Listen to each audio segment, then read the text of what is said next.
मी कुठला राजकारणी नाही, परंतु समाजसेवक आहे आणि समाजसेवेच्या रूपाने मी आमच्या भागातील अनेक महिलांसाठी बचत गट निर्माण केले आणि त्या माध्यमातून ठाणे जिल्हा मध्यवर्ती सहकारी बँकेच्या वतीने अनेक त्यांचे प्रशिक्षण शिबिर घेतले आणि कर्जाच्या सुविधा करून त्यांना रोजगार देण्याचा प्रयत्न आतापर्यंत केलेला आहे। तसेच शैक्षणिक पाहायचं गेला तर मुलांसाठी त्यांचं मनोधैर्य वाढवण्यासाठी मी दरवर्षी त्यांच्यासाठी अनेक प्रायोगिक कार्यक्रम करत असतो।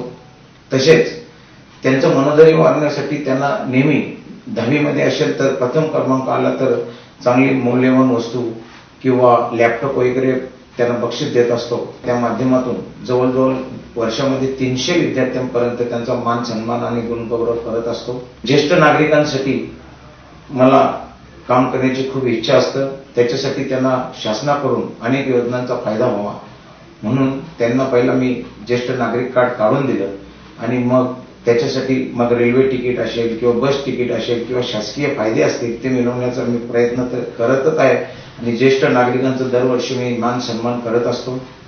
विधवा महिलांच्या बाबतीत बोलायचं झालं तर विधवा महिलांचा सुद्धा मी मान सन्मान प्रत्येक वर्षी करत असतो आणि त्यांच्या मुलांच्या किंवा मुलींच्या लग्नाचा खर्चामध्ये मी हातभार लावत असतो। गावकरी बांधवांसाठी मी 24 तास अमूल्यची सेवा ठेवलेली आहे। काही गरजू लोक असतील त्यांच्यासाठी मग हॉस्पिटलचा सुद्धा खर्च नेहमी उचलत असतो। तसेच त्यांचं पदयात्रेचं सुद्धा आयोजन करत असतो, त्यांची सहली सुद्धा काढत असतो। तसेच महिलांचे सुद्धा पिकनिक, महिलांना कुठेतरी विसावा मिळावा, 2-4 दिवस कुठेतरी फिरायला गेल्याच्या नंतर त्यांचा माइंड चांगला व्हावा त्या उद्देशाने महिलांसाठी पण प्रत्येक वर्षी 15 ते 20 बस मी सोडत असतो आणि त्याचा फायदा अनेक महिला घेत असतात। ही सर्व सामाजिक कामं करत असताना मला शासकीय कामं करण्यासाठी शासकीय प्रणालीमध्ये भाग घेणं गरजेचं होतं म्हणून 21 फेब्रुवारी 2017 मध्ये होणाऱ्या ठाणे महानगरपालिकेच्या निवडणुकीमध्ये प्रभाग क्रमांक 29 अ मधून मला राष्ट्रवादी काँग्रेस पार्टीच्या मार्फत उमेदवारी मिळाली असून मी निवडून आल्याच्या नंतर आपला जरी भाग ग्रामीण संबोधला असला तरी सुद्धा ठाणे शहरामध्येच आहे, पण ठाणे शहरामध्ये जोडल्याच्या नंतर आपल्या परिसरामध्ये कनेक्टिव्हिटी यावी म्हणून आपला परिसर न्यू स्मार्ट ठाणे सिटी म्हणून नवलौकिक व्हावा त्याच्यासाठी मी कटिबद्ध राहणार आहे।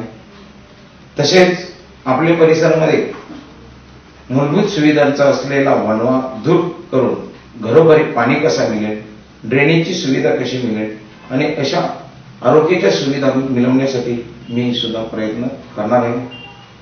तसेच आपल्या परिसरातील गरजू व गरीब जनतेच्या प्रभावामध्ये आणण्यासाठी शासकीय सुविधा योग्य त्या प्रमाणात उपलब्ध करून देण्यासाठी मी सदैव तत्पर राहणार आहे। बंधूंनो, महिला आणि सबलीकरणासाठी असणारी शासकीय सुविधा उपलब्ध करून देईनच, तसेच महिलांची सुरक्षा परिसरात महिला सुरक्षा बालकल्याण केंद्र उपलब्ध व्हावे यासाठी मी जरूर प्रयत्न करणार आहे। तसेच कल्याण फाटा येथे असलेलं हॉस्पिटल अत्यंत दुर्लक्षित आहे।